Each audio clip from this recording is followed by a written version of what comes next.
उत्तर प्रदेश से कंपेरिजन किए थे बिहार के रोड को, और 2 दिन पहले जो है उनका ही केंद्र सरकार से सर्वे आया है कि 450 से ज़्यादा लोग गड्ढे में रोड पर गड्ढे के चलते उत्तर प्रदेश में मर गए और बिहार का वहाँ 0 दिखाया गया था। शिक्षा एक ऐसा चीज है कि किसी भी चीज़ में छिपाया या नहीं किया जाता है। I did BTech in computer science, and that was the time जब मुंबई कॉलिंग हो रहा था। I did BTech in computer science, and that was the time जब मुंबई कॉलिंग हो रहा था। जो काम है नहीं करता है तो सवाल कहाँ से खड़ा होगा।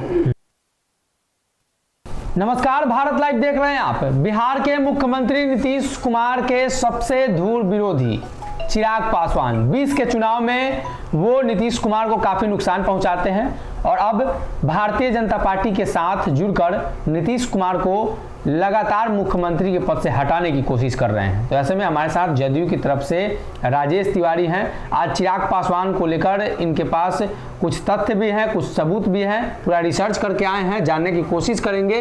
पहले बताइए कि चिराग पासवान और नीतीश कुमार के बीच मतलब इतना मतभिन्नता क्यों है, किस मामलों को लेकर लगातार वो आप पर हमलावर रहते हैं, आप चिराग पर हमलावर रहते हैं? नहीं, देखिए, राजनीति में मतभिन्नता होना जरूरी भी है। कोई अगर जो किसी अच्छे पॉइंट पर अगर लेकर के आपको अगर राजनीतिक होता है तो उसमें कहीं कोई बड़ी बात नहीं है जी, ठीक है ना। सबसे बड़ी बात होता है कि अपना अपना जो है मत होता है, ठीक है, और उसी आधार पर है। आपने जिक्र किया था कुछ दिन पहले, हमने सुना डिग्री को लेकर बिहार में नेताओं की पढ़ाई को लेकर काफ़ी चर्चा होती है। तेजस्वी का सर्टिफिकेट 8वीं पास है, तेज प्रताप का 10वीं पास है। चिराग पासवान को लेकर आपने जिक्र किया था कि चिराग पासवान ने जो एक निजी चैनल के इंटरव्यू में जिक्र किया था कि वो बीटेक हैं। आपने सवाल क्यों खड़ा किया, क्या सबूत है आपके पास? देखिए, शिक्षा एक ऐसा चीज है कि किसी भी चीज़ में छिपाया या नहीं किया जाता है। जहाँ तक बात है कि एक देश के निजी चैनल पर जो है जिस तरह से माननीय चिराग पासवान जी ने अपने शैक्षणिक योग्यता को बताया, देखिए ये ठीक है कि आपके एजुकेशन से रिलेटेड भी लोग काफी कुछ जानना चाहते हैं आपके बारे में। I did BTech in computer science, and that was the time जब मुंबई कॉलिंग हो रहा था।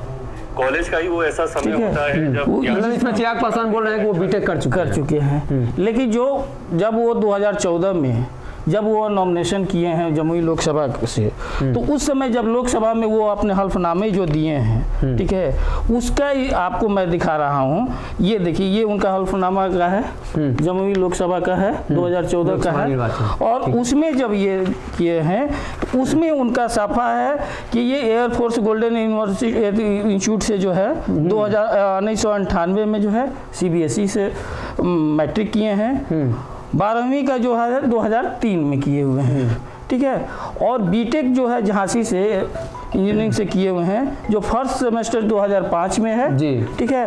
2005 में सेकेंड सेमेस्टर, चूंकि 6 महीने का सेमेस्टर होता है। जैसे यहाँ पे जो जिक्र किया गया है कि 12वीं जो है national institute of open schooling से, यानी ओपन बोर्ड से 12वीं, हाँ, डिस्टेंस से, ठीक है। तो इस हिसाब से, और उसके बाद यहाँ पर देखिए जो लास्ट में जो निर्वाचन आयोग के द्वारा भरा जाता है कि शैक्षणिक योग्यता का जो मैक्सिमम जो है इसमें, तो ये देखिए जो है सेकेंड सेमेस्टर तक दिए हुए हैं। कि हमारा ये है कि आप अगर जो है इसमें क्या खराबी है, अगर कोई भी जैसे बिहार के उप मुख्यमंत्री तेजस्वी यादव खुल करके बोलते हैं, सीना ठोक के बोलते हैं कि हम खेल के चलते हम पढ़ाई नहीं कर पाए, हम 9वीं पास हैं, खुल करके बोलते हैं। पढ़ाई कोई ऐसा जन सेवा के लिए, राजनीति के लिए कोई जरूरी नहीं है। आपका जज्बा होना चाहिए, समाज सेवा का भावना होना चाहिए।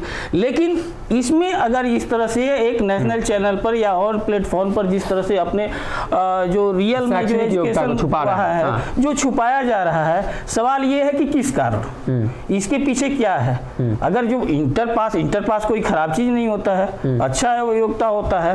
तो ये हमारा कहना है कि फिर आप अगर जो कंप्लीट अगर नहीं किए हुए हैं, क्योंकि आप एक बिहार के हैं, आप बिहारी फर्स्ट का नारा देते हैं, और उस स्थिति में आपका जो योग्यता है वो उस योग्यता का क्या है, कि आप क्या इसी तरह से गुमराह कर रहे हैं, क्या इसी तरह से झूठ बोल रहे हैं? नहीं, कि आपका जो अभी चिराग पासवान विदेश गए हैं घूमने, कहीं विदेश जाने की वजह से आप लोगों को जलन तो नहीं है कि चिराग को मोदी जी विदेश भेज रहे हैं? नहीं, ये इसमें कहीं नहीं है, कोई विदेश भेजने की बात है। ये तो एक रूटीन होता है संसद का कि हर संसद भी कभी किसी किसी जाता है, जेट का मिल रहा है सुरक्षा, ये तो अच्छी बात है, होना चाहिए, इसमें कौन सा बड़ी बात है। मंत्री भी बनने वाले हैं आप बने, ये अगर उनका एकदम, अरे किसी को भी मंत्री बनने का, ये तो प्रधानमंत्री का विशेष अधिकार है। आप देखिए प्रधानमंत्री किस तरह से इसके बोले, जो आरसीपी सिंह जी को भी वो बोले कि हमारे ही कृपा से बने हैं, आरसीपी सिंह जी बोले, फिर हट गए तो दूसरे पर बोले कि नहीं वो हटवा दिए, बने तो आरसीपी प्रधानमंत्री की कृपा से, हटे तो कह रहे हैं दूसरे की कृपा से, तो ये बात है। अच्छा, भाजपा के साथ आप लोगों का संबंध ठीक नहीं चल रहा है, राजदों में है तो आप लोग सही से नहीं रह रहे हैं, बार बार कभी वो बयान दे रहे हैं, कभी वो बयान दे रहे हैं। बयान के कोई सवाल नहीं होता है। देखिए महागठबंधन में डेमोक्रेसी है, लोकतंत्र है, सबको बोलने का अधिकार है। भाजपा की तरफ से तानाशाही तो है नहीं कि हम अगर बोले तो आपको गठबंधन से निकाल दिया जाएगा। इसे भी एनडीए में कोई गठबंधन तो आज के डेट में है नहीं, सिर्फ सिंगल पार्टी है, और हमारे यहाँ सबको बोलने का अधिकार है। सबको ही अपना जो विचार होता है, चाहे वो मांझी जी हो या अदर कांग्रेस हुआ या वामपंथी दल हुआ, सबको वो रखने का विचार होता है और अपना विचार रखता है। मुख्यमंत्री नीतीश कुमार के कार्यों को लेकर लगातार सवाल खड़े किए जा रहे हैं, क्या आपको लगता है कि नीतीश कुमार सही में अब काम कर नहीं पा रहे हैं? अरे जो काम करता है उसके पर सवाल खड़ा किया जाता है, जो काम है नहीं करता है तो सवाल कहाँ से खड़ा होगा? आप क्या रोड पर सवाल खड़ा कीजिएगा, क्या शिक्षा पर सवाल खड़ा कीजिएगा, क्या आपका और सब जितना सुरक्षा व्यवस्था पर सवाल खड़ा कीजिएगा? देख लीजिए, अभी कुछ दिन पहले संजय जायसवाल जी ट्वीट किए थे, कहे थे कि उत्तर प्रदेश से कंपेरिजन किए थे बिहार के रोड को, और 2 दिन पहले जो है उनका ही केंद्र सरकार से सर्वे आया है कि 450 से ज़्यादा लोग गड्ढे में रोड पर गड्ढे के चलते उत्तर प्रदेश में मर गए और बिहार का वहाँ 0 दिखाया गया था। ये केंद्र का रिपोर्ट है, मतलब बिहार का रिपोर्ट ये केंद्र का रिपोर्ट है। तो अब उस पर उसके बाद भी लोग आरोप लगा रहा है, तो उसको क्या कहिएगा? अच्छा, राष्ट्रीय जनता दल लगातार जो बयान दे रही है नीतीश कुमार पर, सुधाकर सिंह भी बयान दे रहे हैं, बाकी अन्य लोग भी जो बयान दे रहे हैं, ऐसा लगता है कि नीतीश कुमार गठबंधन में असहज महसूस कर रहे हैं। अब बयान देखिए, सुधाकर जी अगर बयान दे रहे हैं तो पार्टी उस पर संज्ञान लिया है, और जो आरजेडी दबाव बनाया तब ना, दबाव तो एक दूसरे पर तो दबाव रहता ही है कि अगर ऐसा बात है, अगर हुआ तो आज वो दिया गया है 15 दिन का अल्टीमेटम जो आरजेडी दिया है, उसके बाद क्या रिप्लाई होता है उसको देखिए। राजेश जी हैं जनता दल यूनाइटेड से। चिराग के शैक्षणिक योग्यता को लेकर सवाल खड़े किए गए हैं। चिराग पासवान की जो शिक्षा है, चुनावी हलफनामे में कुछ और है, चिराग बोल कुछ और रहे हैं, और इन्होंने जो कागज़ निकाला है वो तस्वीरें भी हमने आपको दिखाई, कैसे Chirag Paswan BTech second semester तक पढ़ाई किए ना, सेकेंड सेमेस्टर तक पढ़ाई किए हैं, और चिराग का एक बयान का इन्होंने जिक्र किया है, बताया है कि वो जो बोल रहे थे वाकई में वैसी परिस्थिति नहीं है, अगर वो नहीं पढ़ पाए हैं तो वो खुले मन से ये एक्सेप्ट करें कि वो 12वीं पास ही हैं, झूठ मूठ का बीटेक बोलने से कोई फ़ायदा नहीं है।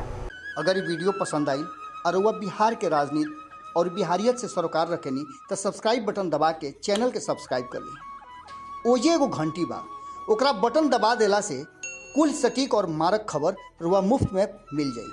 अगर रुआ पत्रकारिता के हमनी के नया प्रयोग में सहयोग कर चाहतानी तो ज्वाइन बटन दबा दी। पेटीएम नंबर नोट कर ली 938681